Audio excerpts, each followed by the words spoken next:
पारितोष को हमेशा से बेटा चाहिए था। उसकी पत्नी सरला ने पारितोष के 7 बेटों को जन्म दिया था और वो 8वीं बार गर्भवती थी।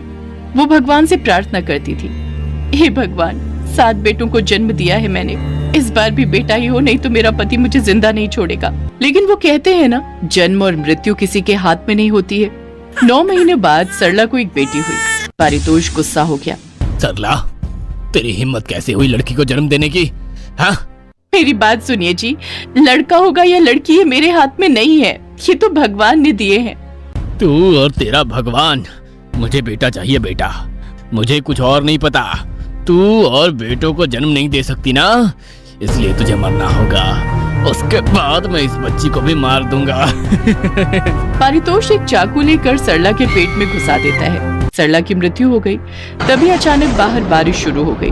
पारितोष सरला की बॉडी को लेकर एक पेड़ के नीचे दफन करने के लिए गड्ढा खोदने लगा और सरला को दफना दिया। लेकिन उसे नहीं पता था कि बिजली हमेशा पेड़ पर ही गिरती है। अचानक से पारितोष के ऊपर बिजली गिरी और पारितोष जलकर राख हो गया। उसके बाद से सरला की बेटी अपने 7 भाइयों के साथ बड़ी होने लगी।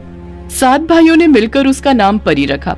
परी आज 5 साल की हो गई है और आज रक्षाबंधन है, इसीलिए परी प्लेट में मिठाइयाँ लेकर अपने भाइयों को राखी बांध रही है। भैया, मुझे आशीर्वाद देना। बड़ा भाई मनोज 20 साल का था। उसने कहा, आशीर्वाद? किस बात की? तू तो एक लड़की है और तुझे विदा करना है। पता नहीं माँ ने तुझे क्यों जन्म दिया था। फालतू में दहेज का टेंशन सर पे आ गया। ये सुनकर परी को दुख पहुंचा और वो रोने लगी। ऐसा क्यों कह रहे हो भैया? मैं कोई बोझ हूँ क्या? परी के दूसरे भैया आलोक ने कहा, और नहीं तो क्या, लड़कियां बोझ ही होती हैं, बोझ। तू भी हमारे लिए बोझ ही है, हमें काम करना पड़ता है तुझे खिलाने के लिए। लेकिन घर का काम तो मैं ही करती हूँ, आप लोगों के लिए खाना बनाती हूँ, घर साफ करती हूँ। वो लड़कियों का काम होता है, तू कुछ एहसान नहीं कर रही है, समझी? अब जो करना है जल्दी कर, हमें काम पर भी जाना है। परी ने रोते हुए सबको राखी बांधी। उसके बाद सभी काम पर चले गए। परी अपनी माँ की तस्वीर के सामने बैठकर रोने लगी। माँ, आपने क्यों जन्म दिया मुझे? इन 7 भाइयों के बीच में अकेली लड़की को पैदा क्यों किया? ये लोग मुझे क्या कुछ नहीं सुनाते, मुझे बात बात पर मारते पीटते हैं। इससे अच्छा तो मैं आपके पेट में ही मर जाती। बहुत रोने धोने के बाद परी घर का काम करने लगी। घर साफ करना, भाइयों के कपड़े कच्चे धोना, बर्तन मांजना, ये सब करते करते शाम हो गई। परी कुछ खा नहीं पाई।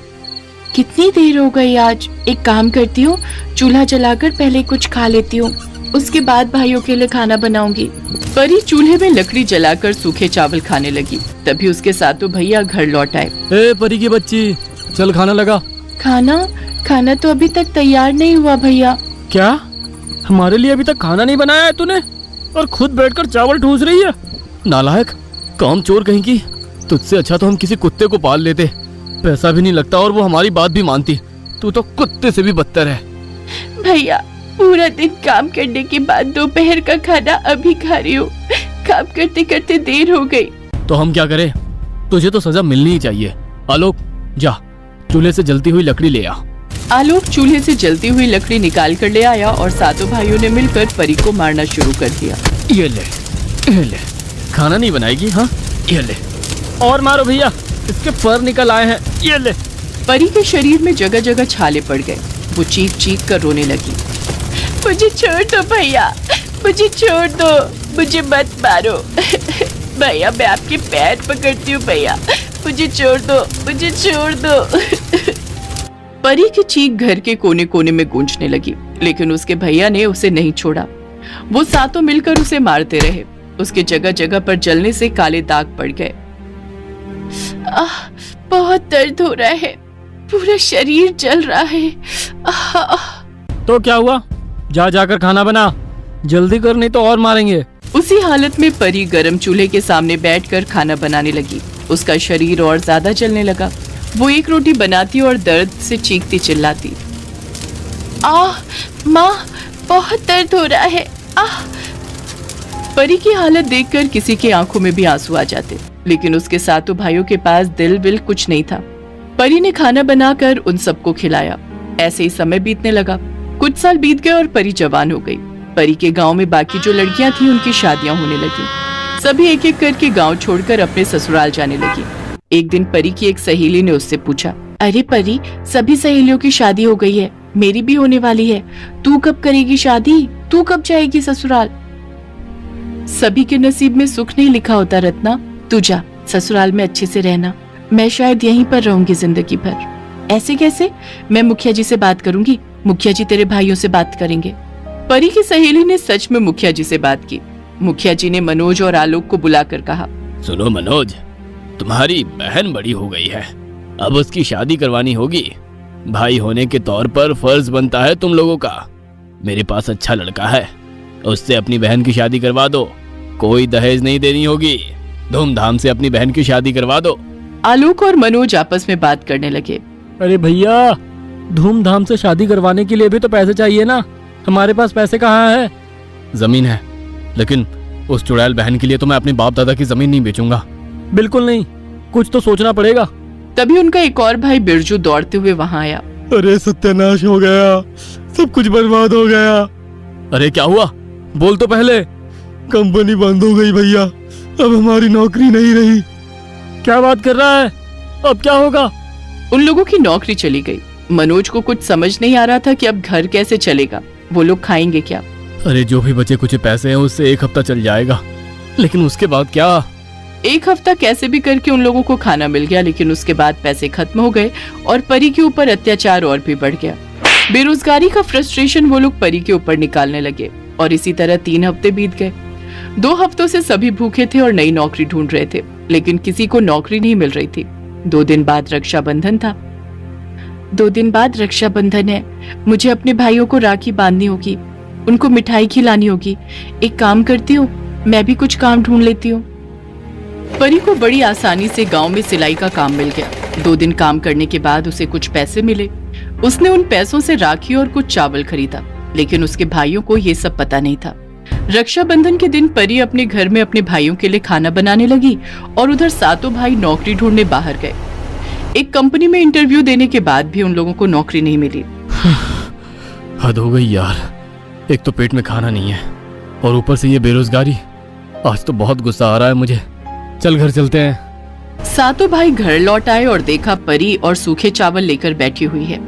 आइए भैया, आज रक्षाबंधन है, इसीलिए मैंने कुछ चावल खरीदा। आइए मैं राखी बांध देती हूँ और उसके बाद चावल खिला देती हूँ। हैं? तुझे चावल खरीदने के पैसे कहाँ से मिले? मुझे गांव में ही एक सिलाई का काम मिला है। क्या? हमारे होते हुए तू बाहर काम कर रही है? हमारी मान सम्मान मिट्टी में मिला रही है। मनोज ने परी को एक थप्पड़ मार दिया। बिरजू ने कहा, भैया, इसकी वजह से हमारा सर दर्द 100 गुना बढ़ गया है, ऊपर से शादी भी करवानी है। हाँ हाँ, इसको तो हमारे मान सम्मान का कोई ख्याल ही नहीं है। वो लोग बहुत दिनों से भूखे थे, चावल देखकर वो और नहीं रह पाए।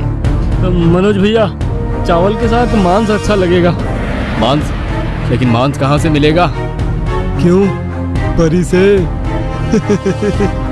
नहीं नहीं, मुझे मत मारिए, मुझे मत मारिए भैया, आज रक्षाबंधन है। लेकिन उसके भाइयों ने कुछ नहीं सुना। भूख उनके सर पर चढ़ गई थी। उन लोगों ने परी को मार डाला और चावल के साथ उसके मांस को खा लिया। शाम को मुखिया जी आए और परी को ढूंढने लगे। परी, परी बेटी, वो नहीं है? नहीं है मतलब? वो तो कभी घर से बाहर नहीं निकलती, जरा देखूं। मुखिया जी घर के अंदर घुस गए और देखा जमीन पर खून पड़ा हुआ है।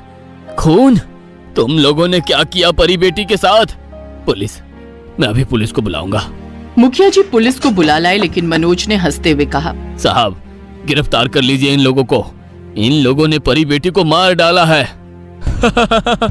लेकिन कोई प्रमाण है क्या? सातों भाइयों ने मिलकर खून साफ कर डाला था। पुलिस ने बहुत ढूंढा, लेकिन कोई प्रमाण नहीं मिला। मुखिया जी, प्रमाण के बिना हम कुछ नहीं कर सकते। पुलिस वापस जा ही रही थी, तभी एक चमत्कार हो गया। परी की आत्मा वहां आई और रोते हुए कहा, साहब, ये रहा प्रमाण, मैं सब कुछ दिखाती हूँ। परी ने अपनी जादुई शक्ति से पुलिस को सब कुछ दिखा दिया।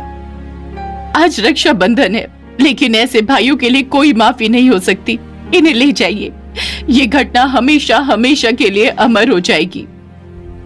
पुलिस ने सातों भाइयों को गिरफ्तार कर लिया और उन लोगों को फांसी की सजा हो गई। परी की आत्मा को शांति मिल गई। ये घटना सच में हमेशा हमेशा के लिए अमर हो गई। सच में ऐसे भाई